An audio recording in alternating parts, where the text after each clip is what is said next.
할까요? 가보자겠습니다. 네. 자, 이제 가보겠습니다. 문법, 그 다음에 클로징 이렇게 가겠습니다. 자, 박수 한번 쳐주세요. 셋, 둘, 하나. 선배님께서 학창 시절에 공부를 어떻게 하셨는지를 들어보고 싶기도 해요. 자세한 공부법 내용을 얘기를 해주셨으면 하는데 먼저 한번 국어 공부법부터. 예. 저는 솔직히 말씀드리면 국어에 대해서는 솔직히 얘기하면 막 제가 이제 사실은 수능 볼 때 가장 마지막까지 이렇게 뭔가 확신이 없었던 과목. 저희 때는 언어 영역이라 그랬어요. 요즘은 이제 국어로 바뀌었지만 문제는 똑같더라고요. 문제 형식은. 왜냐하면 저는 솔직히 말씀드리면 제 이제 유튜브에도 말씀드렸지만 만화책을 많이 봤었지 독서량이 많았던 사람은 절대 아니거든요.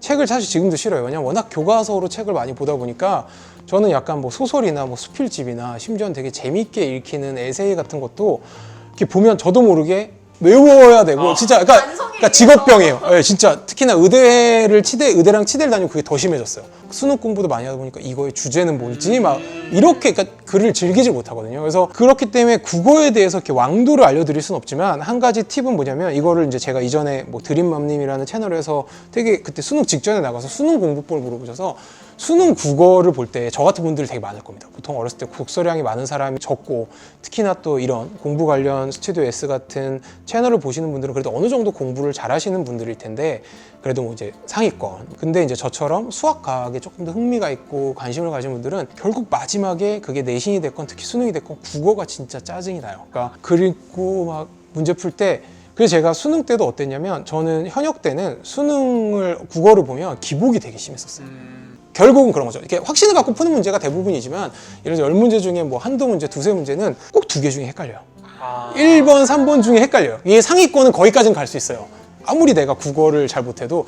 근데 1번, 3번 중에 특히나 저처럼 약간 이과 쪽이라서 뭔가 분석하고 논리적으로 따지려는 경향이 강한 사람일수록 특히 수능 국어는 어떠냐면 논리적으로 따지면 1번도 답이 되고 3번도 답이 돼요. 그러니까 두 개 다 답 같아요. 그럼 이제 미치는 거죠. 그래서 어떠냐면 그냥 둘 중에 하나를 찍어요.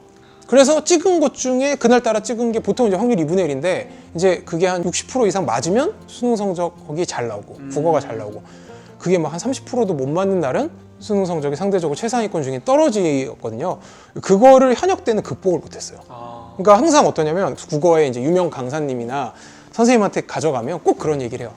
준서가 너 말도 일리가 있다. 그래서 1번도 논리적으로 답이 되고 3번도 논리적으로 답이 되는데 항상 꼭 하는 얘기가 있어요. 출제자의 입장에서 생각을 해봐라. 그러면 출제자의 입장을 내가 알게 뭐야. 난 논리적으로 문제를 푸는 학생인데 논리적으로 1번도 답이 되고 3번도 답이 되고 정말 그거를 현역 때 극복을 못했어요. 결국 그래서 제가 현역 때 383점 나온 좋은 성적을 받았지만 막 의대를 편하게 프리패스 점수를 못 받은 건 제가 깎인 점수의 80%가 국어였거든요. 네, 거의 90%였을 거예요. 왜냐면 수학, 과학, 외국어는 완벽하니까.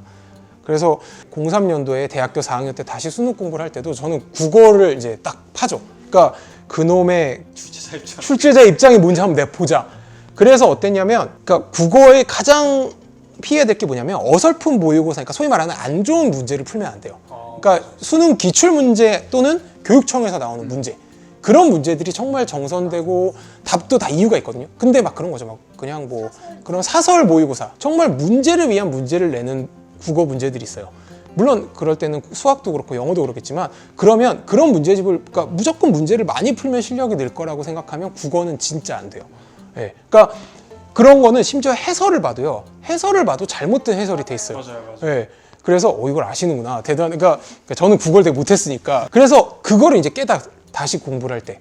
그래서 기출문제랑 교육청 문제만 모아서 그 해설들을 보면서 이해를 하려고 그래요. 그러니까 조금 보이더라고요. 근데 그렇게 했는데도 불구하고 출제자의 입장에서 못 써는 문제들도 있었어요. 근데 그럴 때 제가 내렸던 해결책이 뭐냐면 그러니까 결국은 그게 출제자의 입장이겠지만 저는 정말 이해가 안 되는 거예요. 답지를 봐도 그래 이렇게 해서 3번이 답이 되는 거 알겠어. 하지만 똑같이 1번도 충분히 출제자의 입장이라고 해설을 나도 달 수 있을 것 같은데 그런 문제들도 분명히 있었거든요. 근데 그럴 때 어땠냐면 수능 기출문제들을 특히 국어를 쫙 모아놓고 보면 소위 말해서 경향이 보여요. 그러니까 일관성이 있어요. 그러니까 그게 그 수능 출제 문제의 그 엄선된 문제들의 그런 위대함이죠. 그거는 사회탐구나 과학도 마찬가지긴 한데 저는 이제 그런 건 헷갈리지 않았으니까. 그러니까 기출 문제를 모아놓고 분석을 하면 어느 정도 상위권이 되면 꼭 두 개 중에 헷갈리는데 출제자 입장에서도 모르겠는 문제들이 있어요. 근데 항상 보면 그 두 문제 중에 하나를 선택하는 기준이 항상 일관성이 있어요. 그게 기출 패턴이 보여요. 정말 수학적으로 해석을 한 거죠. 저는 뼈까지 수학 이과학이기 때문에 그러니까 출제자 입장에서 국어를 완벽히 이해한 게 아니고 그러니까 그 패턴을 보이니까 그 2003년에 수능을 다시 볼 때도 똑같이 헷갈려. 두 개 다 답인 것 같아. 그러면 기출 문제를 봤을 때 이 두 개 중에 이게 헷갈리면 이쪽으로 계속 답을 정답이더라. 그렇게 풀어서 2003년도엔 제가 수능 언어를 되게 잘 봤죠. 네. 그래서 제가 그렇게 프리패스 점수를 받은 거고 이게 되게 재밌는 게 뭐냐면 이거는 뭐 또 저만이 할 수 있는 경험담일 수도 있는데 이 수능 국어 영역 문제가 소위 말하는 로스쿨이나 요즘 미트 디트 의전 치정 갈 때도 국어가 있거든요. 요즘은 이제 국어가 빠졌나 모르는데 문제가 더 어려워요. 그러니까 수능보다 더 지문도 크고 근데 결국 그것도 헷갈리는 문제를 선택하는 기준이 똑같더라고요. 그래서 제가 그 치의학 전문대학원 시험을 볼 때도 다른 사람들은 제가 뭐 생물, 화학 이런 거를 의대를 졸업했으니까 되게 잘 본 줄 아는데 물론 그것도 못 보진 않았지만 상대적으로 말도 안 되게 잘 본 과목이 국어였어요. 그때 한번 깨달으신 그러니까 그때는 제가 몰랐죠. 왜냐면 2003년 수능을 보고 그걸 다시 본 게 2011년인가 그러니까 벌써 거의 한 8, 9년이 지났으니까 근데 똑같은 패턴이더라고요. 그래서 저처럼 완전 뼈까지 이까고 독서량이 부족해서 물론 제 과학과 친구 중에는 그래요. 제가 걔네들한테도 항상 물어봤죠. 야 1번, 3번 다 답인 것 같은데 왜 항상 정답지는 3번일까? 그럼 걔네들 항상 이렇게 독서량이 많은 친구였거든요. 그냥 1번은 답이 아닌 것 같지 않아? 진짜 그렇게 푸는 애들 있었어요. 저는 약간 그런 쪽이요. 그러니까요. 이런 애들은 그냥 안 국어 점수가 계속 일정해요. 제 수학 점수처럼 항상 상위권이 나와. 기복이 없어요. 걔는 결국 그래서 현역 때 수능도 잘 봐서 국어가 그때 되게 어려웠는데 국어를 잘 보니까 이과인데도 불구하고 서울대 의대를 현역으로 붙었거든요. 이 영상이 도움이 되셨다면 구독과 좋아요 알림 설정까지 부탁드려요. 여러분 안녕!